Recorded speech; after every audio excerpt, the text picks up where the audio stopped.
Welcome, everybody. Thanks so much for joining us today. It is such an honor to have my friend Isabel Allende here with me. Welcome to this event celebrating World Refugee Day. My name is Sasha Chanoff. I'm the founder and CEO of RefugePoint. And Isabel, we have a lot of people here who I think have never heard of RefugePoint before, but I'm so pleased that we're here together. So hello and welcome. Hello, I'm here in California and I would love to be closer, Sasha, to give you a big hug, a Chilean hug. Isabel, do you know that we met for the first time in 2007, which is like 15 years ago now in Austria? Do you remember? Yeah, and you look like a teenager then and you still do. How do you do it? You I were a remember. kid. You really were a kid then. I was just starting, Refuge Point was just starting at that time. And I remember going into this big room where we were having this conference and seeing your name at a table, and there was nobody sitting next to you. And I thought, this is amazing. You're sitting here for this entire conference and no one is next to you. So I sat down next to you and introduced myself. And since then, you have just done wonders to help our organization grow. Look, Sasha, that conference was for religious leaders. They were all male, and nobody wanted to sit with me. Why? Why would they? So Isabel, since that time, you have helped Refuge Point to become what we've become. I know, Oh, I know you don't think that, but the fact is you have. And I want to tell you where we are and also just share something about Refuge Point for the people who don't know us. We have many hundreds of people from around the world joining us today. And so I wanted to just share where we've come, Isabel, since that time and where we are today. So we're an organization now that focuses on identifying refugees in the most life-threatening situations, like unaccompanied minors, others who fled violence but are still in danger, and helping them get to places or into situations where they can lead lives with dignity and normalcy. And we do that in two ways. One is through resettlement. And today we have staff in dozens of countries across the world, across Africa and the Middle East and in other places, identifying refugees who need resettlement as a life-saving solution. And we also do it through a flagship self-reliance program to help people who fled their homes and arrived in Kenya become self-reliant so they don't need to depend on aid. And we have also trained other organizations to do this.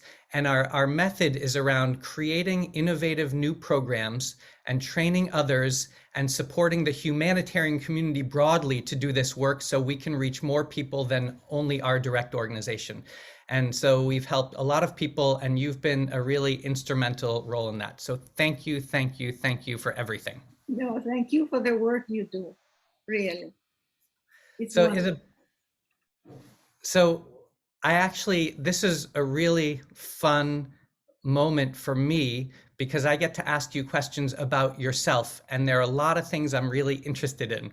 And one of them is how you've talked about the role of a novelist and the importance of creating empathy in your work. And I would love to hear just a little about how you do that. How do you create empathy in your thinking and writing and art?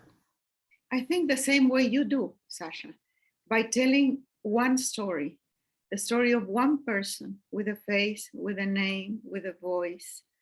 And just by telling the story of one human being, we can connect to that. If we talk numbers, if we say there are 80 million refugees in the world, doesn't mean anything to most people. But if you can connect to just one person and know the story and how that person got to be there, then there is a natural desire to connect and to help. So how do you do that in such a compelling way? I mean, you've sold more than 75 million of your books. Hundreds of millions of people have read your books. I've been in forums listening to you speak when it feels like generations of people, young women who are teenagers who say you influenced their lives and their mothers' lives have highlighted the influence that you've had. What is it about your storytelling that enables you just to capture people so quickly? Look, I don't connect to someone who doesn't have already in them the same ideas, the same thoughts, the same seeds that I have, that I can offer in a book. What I do is I put in words what is already there in that person. So when some readers come and say, "You changed my life because you said something in one of your books," that person would have not connected to that sentence or read that in that way if the seed of it wasn't already inside. Mm, So I feel that my work is to try to make the story as appealing, as interesting, and as universal as possible, but always telling an individual story. And human emotions are the same, Sasha, all over, you know that. People in Rwanda feel the same way as they do the refugees in the border here in the United States. It's the same story. And the human uh, emotions are very limited. Shakespeare was very clear about that. You play with a dozen emotions and you mix them around and you have all the narratives in the world. The stories don't change much. And mm. I think that my books connect in translation. They are translated to languages that I didn't even know they existed. And really, where they are in the map. And why is that? Because people there feel exactly the same as we do over here. Mm, mm, So it's about emotions, relationships. It's all about that. Facts don't matter. When I see, for example, the horrors that humanity is going through today politically, for example, the war, or politically in the United States, where the country is so divided that you cannot even talk to the other party, mhm, the facts don't matter at all. What really matters is how people feel. And, mhm. and that is what I try to touch with my writing. So you have a book coming out next year, Yeah. It's a book and about refugees, actually, Sasha. And you are in the acknowledgements because I plagiarized a lot from you. uh-huh. So why did you decide to write a book about refugees? And I know your previous one was too, and I get swept up in all the books I read of yours, but I want to hear about this one that you just wrote and why you wrote it, what inspired you to write it, and tell us a little about it. Look, I realized that almost, I would say, 3 or 4 of my latest books touch about migrants and refugees. Hmm. Started with a Japanese lover in the midst of winter, and now this one, Violeta. They all have this element of refugees and migrants because it's in the air, Sasha. Hmm. It's there. The idea of migration, of massive waves of people moving in the planet, and it affects everybody. Now we talk about the refugee crisis because the crisis is touching Europe and the United States, but masses of refugees have been there always in Africa, in South America, in Asia, in many places. So this has been a human tragedy for centuries. And now it's in our face. We see it all the time. It affects politics, voters. How Hmm. an election is determined often is by the issue of immigration in many countries. So it's unavoidable. It's one of those things that you have it so much in your face that how can It's you avoid it? Yeah, it's true. And so you said stories are the most important thing, and I absolutely agree. But I just want to put some numbers to what you just highlighted, which is that the world just passed the high water mark of 100 million people who've been forced from their homes because of Ukraine, but because of so many other wars that have come before as well, from Syria to Congo to Sudan to Myanmar, to so many others. And estimates are that this will only continue. And the other thing is that people don't go home anymore. The average amount of time it takes before someone who's fled their country goes home can be 10 or 20 or 30 years. I was just up in Canada telling you about that earlier, meeting with some refugees that RefugePoint helped to get there, and they had been refugees in Kenya for almost 30 years. So you're tapping into, I think, what is so relevant globally. As you say, this is not something that anybody can avoid anymore. Tell us about the story that you wrote about for your upcoming book. Well, it is the story of a little girl that comes with her mother escaping from violence in El Salvador. And they are running for their lives. And they end up entering illegally in the United States and separated at the border. And the girl is sent to one of the shelters for minors. There are thousands and thousands of minors in that situation, and the mother disappears in the bureaucracy, in the administrative chaos of the border. She's sent first to one place, then to another place, then to another, and they lose track of her. And when they separated the families, no one thought of reunification. So they didn't keep a proper record of the kids that were separated and the parents. Many of the parents were deported without the kids, and they have never been able to reunite again. And often the kids are deported separately and alone. So all this horror story, I try to tell it through just one case, the case of this little girl. But it's also the lives of the people around her. It's the people who try to help, the people who have a past that can connect to that. And they are, some of them are also refugees in one way or another, or at least immigrants. So it was a fascinating book to research. And I have been in touch with many organizations that are in touch with my foundation too, that deal with this, with refugees, you among them. And it's such an interesting subject for me. First of all, because I have been a refugee, but a very privileged one. I had to get out of my country after the military coup in 1973.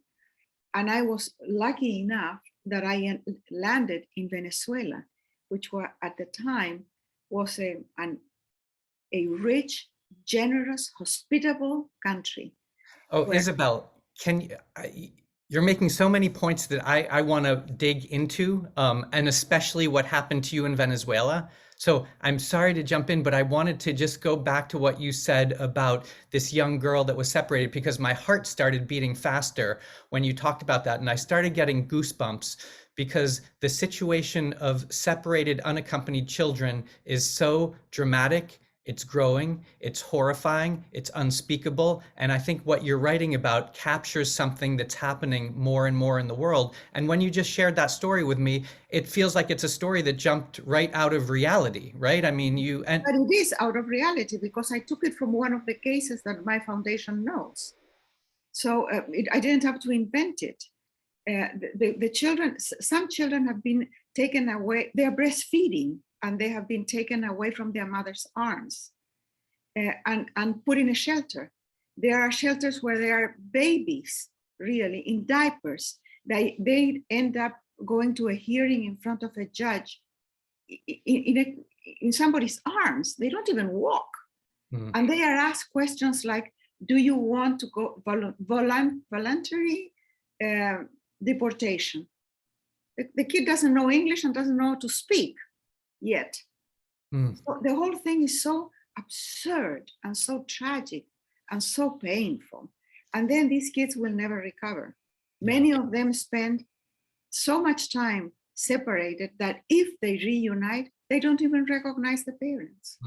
It's just very, very painful.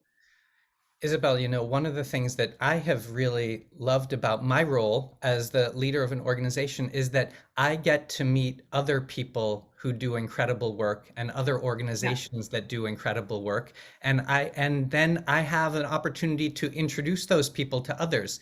I know one of the organizations that you support, and I think I told you about it at some point, was the Young Center. Yeah, I'm having lunch with them. After we finished talking, I'm having lunch with them.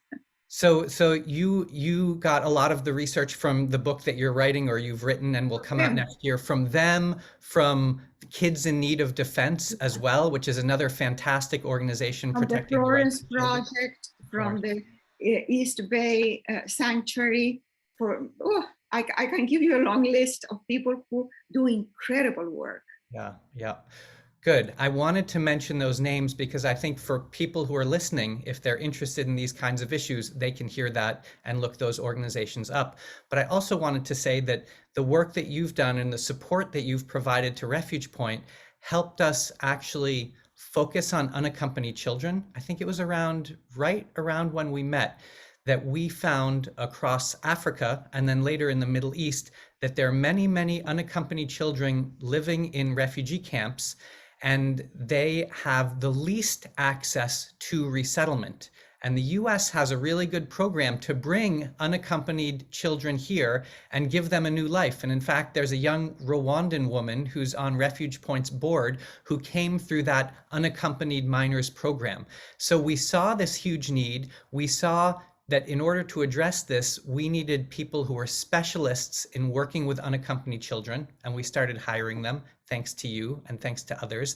And then we built a program that we now have that helps to reunite unaccompanied children with their parents. And we do that in collaboration with the UN Refugee Agency and another organization called the International Refugee Assistance Project. And we've created a pilot new program to identify unaccompanied children, find their parents, and reunite them that we've been working to expand. And so that's why you gave me chills when you talked about that, because I see firsthand the needs of these separated children. Yeah, but it's still happening, Sasha. They are still separating them. Yeah. Now they're doing under the cover of night, but they are still separating families. And so that's one of the things that I love about your foundation and the work that you do, is that you often focus on the most vulnerable and the most at risk. And that aligns so much with the values that Refuge Point espouses, is focusing on those people who often aren't in a position where they can advocate for themselves. And so they need that support. It's also, I think that the most vulnerable, at least what I have heard and I've seen, are women.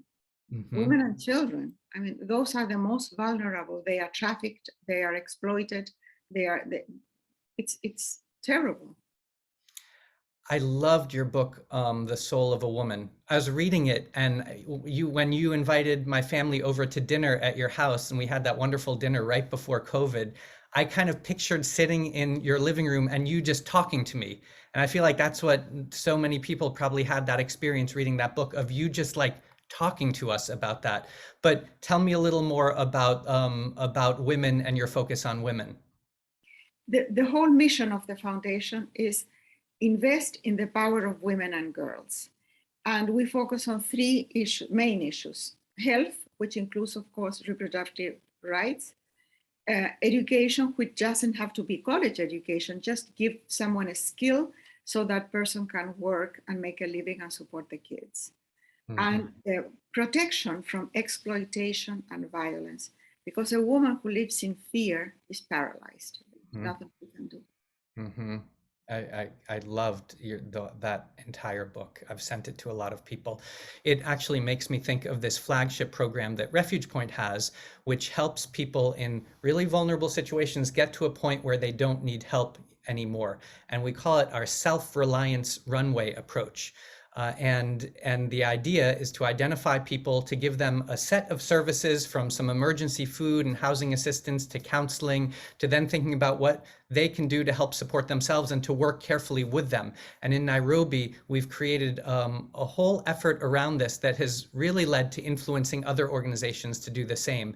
And many of the people we're supporting are single women or female-headed households who are in really tough situations, but are incredibly resilient and were business people before and are able to do those things once some other supports are in place. So thank you for helping us to build that program too. What is the kind of help that you most need right now, Sasha? It's interesting. We're at this place where there are more people displaced than ever before, but the fact is that most of the funding in the world goes to emergency aid, tents and food that people need to survive, but it doesn't help them move forward in their lives. So Refuge Point is actually focused, as I said, on solutions, on getting people to situations where they can be independent and lead lives that are more normal, and where they can tap into their own resources. So one of the things that we have been good at and that we've been, I think, really recognized for is creating innovative new programs with private funding.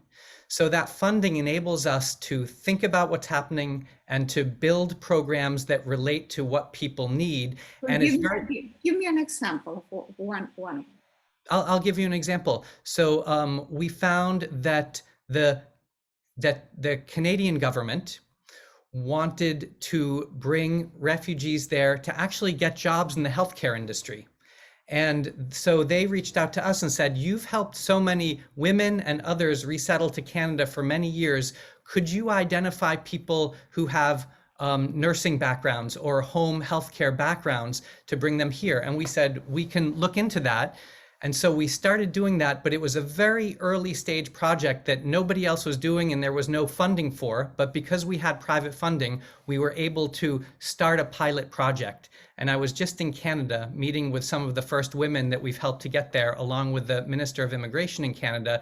And Canada is so thrilled about this program that they want to expand it. And I talked to another man who had been a refugee in Dadaab refugee camp in Kenya for 30 years. And had no opportunities, but then had this opportunity. And the nice thing about this program is that it gives people a chance to move and build a new life. It's in addition to all the people Canada will bring in through the resettlement program. This is a separate pathway. And now other countries are interested in this program. Now there's a whole network of organizations and businesses that want to build this.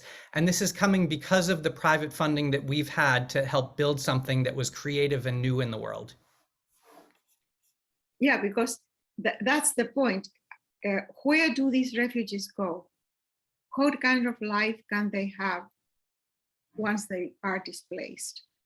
And this is something that you are focused on and the world needs to tackle, because the wave is not going to stop, and they will keep coming to Europe, to the United States, to any country that can give them any opportunities. So how to match the needs of that country with what the refugees can offer.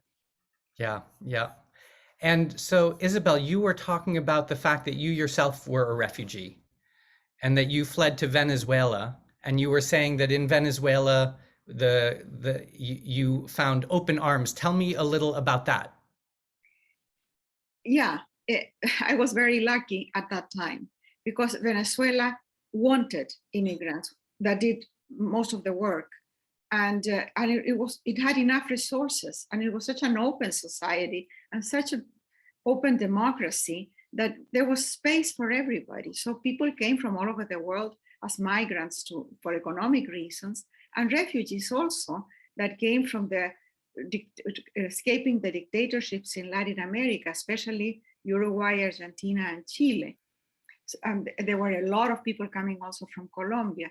And we had a chance to work and have a life there. So it was a very privileged situation in that sense. I have a book called Long Petal of the Sea, one of my recent books, that tells the story of refugees from the Spanish Civil War in 1939 that came to Chile. 2,200 of them came to Chile.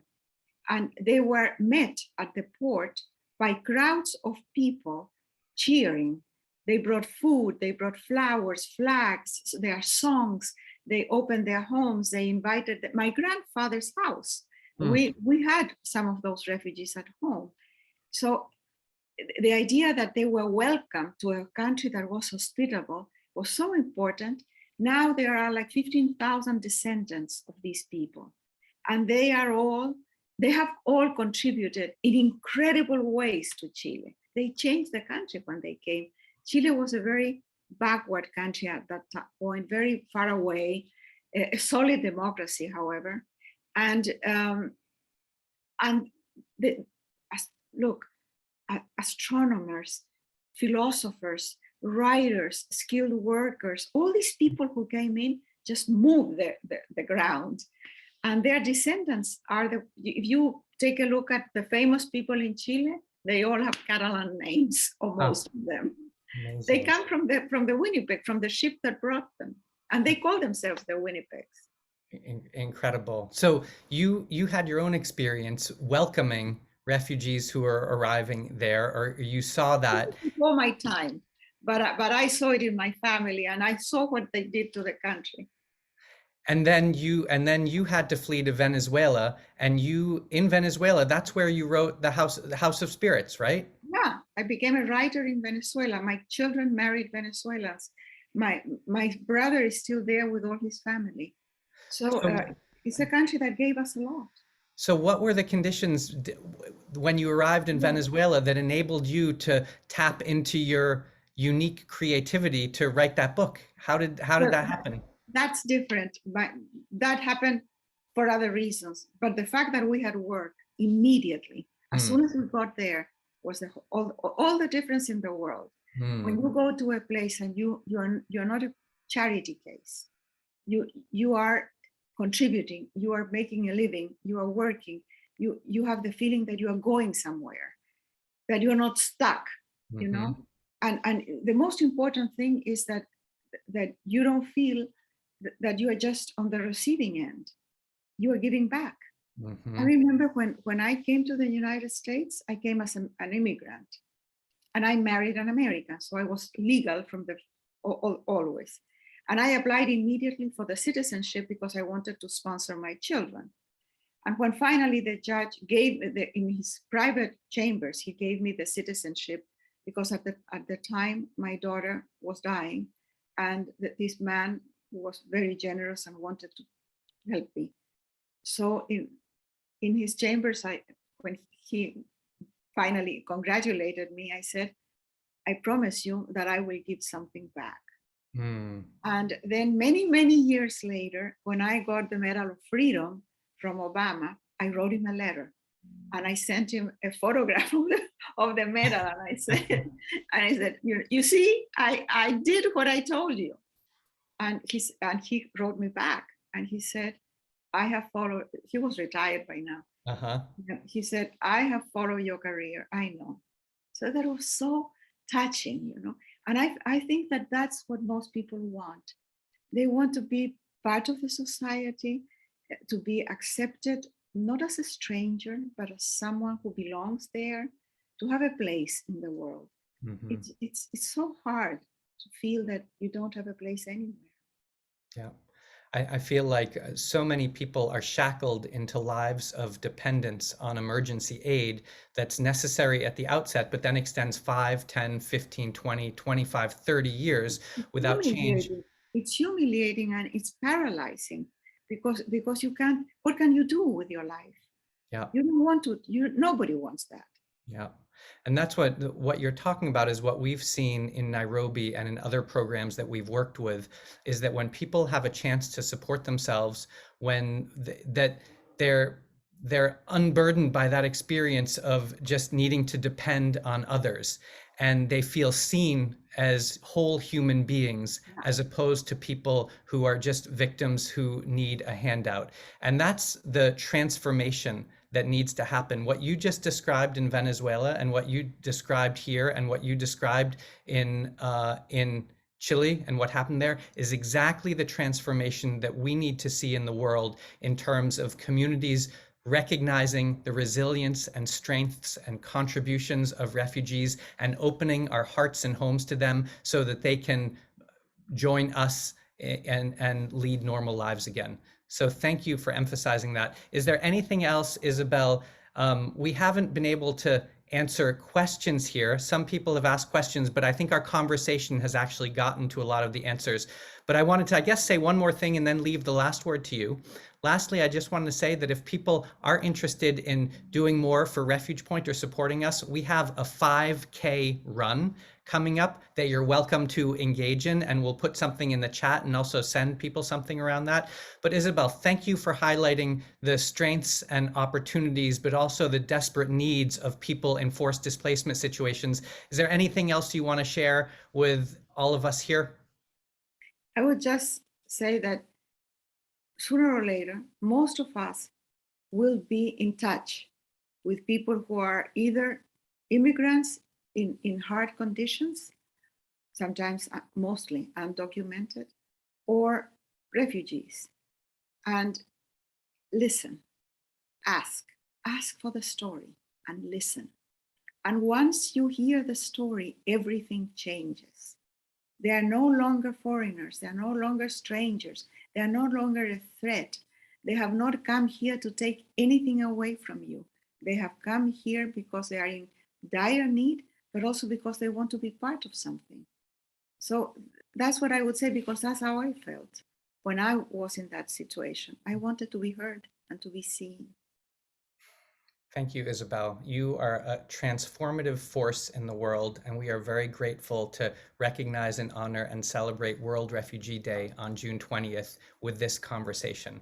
This was just so inspiring. Thank you, thank you, thank you. Thank you, Sasha. All right. Thanks, everybody, for joining us, and have a wonderful rest of your day.